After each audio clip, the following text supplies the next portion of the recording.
On Saturday, News to Share covered an armed Boogaloo rally against ICE in Atlanta. The Boogaloo movement tends not to consider itself left or right, and instead favors unifying under libertarian and anti-government beliefs, especially as it relates to gun rights. One Boogaloo in attendance was familiar to News to Share. In 2019, we covered the more explicitly right-wing 3% security force militia as they held a training exercise assembling various state chapters in the woods of West Virginia. Is there a second?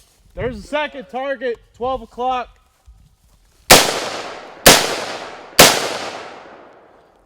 We spoke to the 3%er turned Boogaloo Boy about their similarities, differences, and his path from one movement to the other. I filmed you at the training with the 3% security force 2 years ago, which I think you'd probably agree is a little bit more of a far-right militia as opposed to like a libertarian or a Boogaloo type group. Well, so I wouldn't say... What was your path, I guess, to here? I wouldn't say any of my philosophies have changed. I wouldn't say that anything I'm doing now is in conflict to what I was doing then. I would still support 3% security force.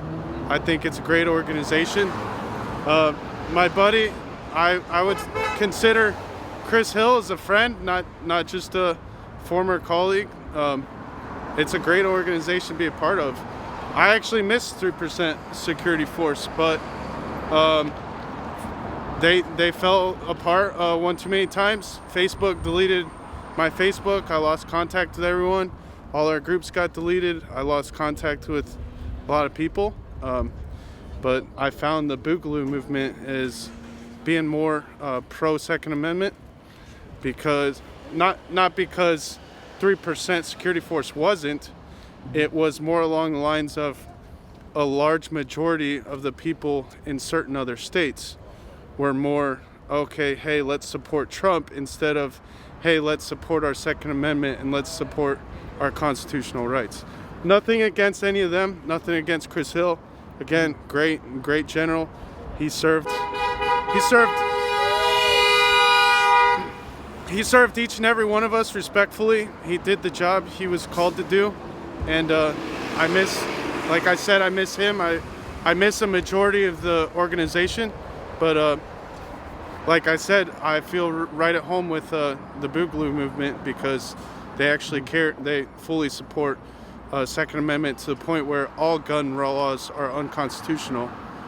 Trump, signing the bump stock ban, they just say, oh, well, we didn't need bump stocks. But I don't care if it was a law against drawing a purple unicorn on your rifle. It doesn't matter what it is. I'm going to take that gun law as an infringement on my rights. Can you draw more? I think you're an interesting person in that you have kind of been with both of those different groups, which is why I'm asking you this. Can you describe to people who might not kind of understand the differences, like the difference between 3%ers and Boogaloos? And I realize that there can be people who overlap and really believe in those tactics, but can you tell me about how do you see this? So the way I would see the difference is not necessarily 3% security force, but the 3% movement as a whole. A large majority of them are Republican, and it's pro-Trump, whereas the Boogaloo movement is libertarian, and it's pro-rights across the board, all rights. We the people is where your freedom comes from, not voting. The voting booth does not provide you freedom. We the people provides you freedom, and that is it. I've heard in the Boogaloo movement a lot more interest in the idea of like a unity coalition, like the idea of drawing in people from like left and right outside of the Boogaloo. Yes, I would definitely march with Antifa, Proud Boys. It doesn't matter. If you are about pro-rights and liberty, I'll march with you. 3% groups like to, individualize themselves and avoid unity. I would like every single American citizen that owns a gun to stand up for their rights, and those that don't own a gun to go out and buy one and do the same exact thing, because our Second Amendment is being infringed upon, and the only way to prevent that is by going out buying one and participating in the pro Second Amendment movement. Correct me if I'm wrong here, but my kind of understanding of a lot of 3%ers is that they feel like Antifa are kind of a threat, whereas here at this very demonstration there are a couple of people who identify very explicitly as anti-fascist. So How do you feel about that? So Antifa is, in a sense, a threat as of, hey, we don't want gun rights.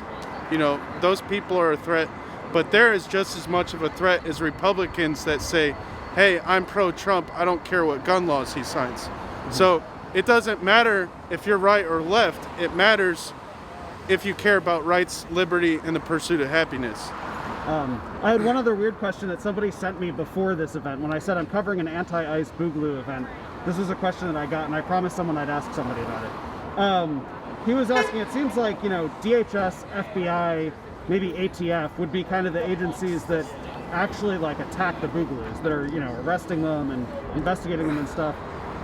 Why protest ICE as opposed to protesting against the FBI directly, for example? I don't feel like it's not like we don't protest the FBI. It's more along the lines of we want to, you know, put to blame everyone that is in blame. ICE included, FBI included, CIA included, everybody that commits wrongs in the name of protecting us, in the name of safety, when it's really tyranny and removing our rights and freedoms. That's what we stand against. Fair enough. Is there anything else that you'd want to add that I didn't ask? I feel like I covered it all, but thank you for showing up. I love your programs. I know you're wearing a mask. I'm not going to ask your name necessarily, but how would you want to be described? How would I say who you are? You could call me Anon. Anon? Cool. Okay. And a member of the Boogaloos, would that be fair to say? These guys all call me Anon Boog. Anon Boog? Anon Anon Boog. Fair enough. With an I at the end of boy. Yeah, it's a lot of work.